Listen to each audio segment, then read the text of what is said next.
Que se passe-t-il le samedi 1er août 1914 ? La mobilisation générale est déclarée en France et en Allemagne, et le lundi 3, l'Allemagne déclare la guerre à la France. Et au même moment, les Français changent de prénom. Regardez ce graphique. 12% des garçons reçoivent en juillet 1914 le prénom de leur père, et c'est 18% dès les premières semaines du mois d'août. Pourquoi ? Bonjour, je suis Baptiste Coulmont, professeur de sociologie à l'ENS Paris-Saclay, et aujourd'hui, je vais vous présenter un article que j'ai écrit avec Nicolas Todd et qui vient d'être publié dans le Journal of Interdisciplinary History. Alors, tout commence par une petite surprise. La lecture du Figaro ou d'Excelsior pendant la Première Guerre mondiale révèle dans le carnet mondain des enfants qui reçoivent le prénom de leur père. Alors Pierre a pour fils Pierre et Néré, ici, dans cet exemple, qui est le prénom du père, un prénom très rare, a pour fils aussi Néré. Ces faire-part laissent penser que le contexte de la guerre a modifié la manière de choisir les prénoms. Mais est-ce que c'est lié à la guerre ? Est-ce que c'est une forme de culte du héros familial et patriotique ? Est-ce qu'on peut examiner si le choix du prénom est sensible au contexte historique ou est-ce juste un phénomène relativement fréquent alors, donner aux enfants une forme modifiée ou semblable du prénom du père ou de la mère. On s'appuie ici sur Généanet, un site collaboratif de généalogie qui nous a donné accès à 5 millions d'enregistrements correspondant à des personnes nées entre 1905 et 1925 en France. Alors, un premier graphique, sur ce graphique, chaque point représente un trimestre. Avant-guerre, environ 12% des garçons, 4% des filles recevaient le prénom de leur père. La transmission aux garçons, comme on le voit, est sur le déclin à mesure que les parents se tournent vers la mode. Pour les filles, c'est l'inverse, en raison notamment de la popularité de prénoms féminins construits sur des racines masculines comme Marcel ou Paulette.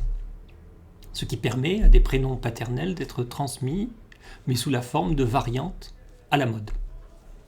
On voit sur ce graphique qu'à aucun moment entre 1905 et 1914, la tendance n'est radicalement modifiée, même lors des crises diplomatiques importantes, comme les crises marocaines de 1905 et 1911, qui ont quand même mené la France et l'Allemagne aux portes d'une guerre. Mais dans la deuxième partie de l'année 1914, une fois la guerre déclarée, le taux de transmission est multiplié par 1,6 pour les garçons comme pour les filles. 18% des garçons et 8% des filles reçoivent alors le prénom de leur père. Comment est-ce qu'on peut expliquer cette hausse ? Alors on pourrait se dire que c'est une forme d'imitation. Mais regardons de plus près. On va passer à l'échelle hebdomadaire. Sur ce graphique ici, chaque point représente les naissances d'une semaine. On ne peut pas distinguer de hausse significative en juillet 1914 avant la guerre.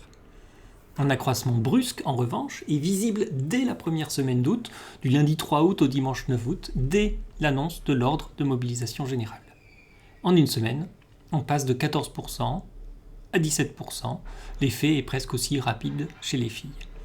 Le changement est très brutal, et il est si brutal qu'il ne peut pas avoir été une forme d'imitation. Il est très peu probable que les mères aient réalisé qu'autour d'elles, un changement de pratique de nomination avait lieu. Et quand on regarde la presse quotidienne de l'époque, on ne trouve pas de signe de changement de pratique lors des premières semaines du mois d'août. On pourrait se dire que c'est lié au décès des pères. Les pères meurent et leur prénom est transmis à l'enfant qui naît juste après. Mais si on regarde le même graphique, mais avec la chronologie des décès sur les champs de bataille, ici la ligne jaune-orange, on voit que le pic des décès se trouve autour du 22 août, mais le changement rapide a lieu avant même les premiers combats, durant les 3 premières semaines d'août 1914. Le prénom du père devient alors plus populaire que jamais. Mais, chose étrange, ça ne dure pas. Le taux de transmission reste à peu près stable jusque mai 1915, moment où il retombe à son niveau d'avant-guerre. La guerre continue, mais les parents cessent de surtransmettre le prénom du père. Et donc la surtransmission n'est pas liée directement à la guerre et à la perturbation générale de ce que Durkheim appelait la division du travail. Mais alors à quoi est-ce dû ? Pour le savoir, il faudra lire notre article.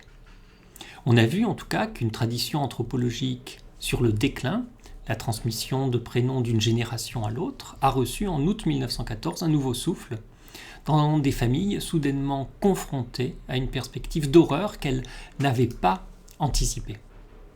Mais je n'ai fait là qu'effleurer tout ce que nous explorons dans cet article, qui s'intéresse aussi à la transmission du prénom des oncles et aussi à la transmission du prénom des pères quand ils décèdent avant la naissance de leur enfant.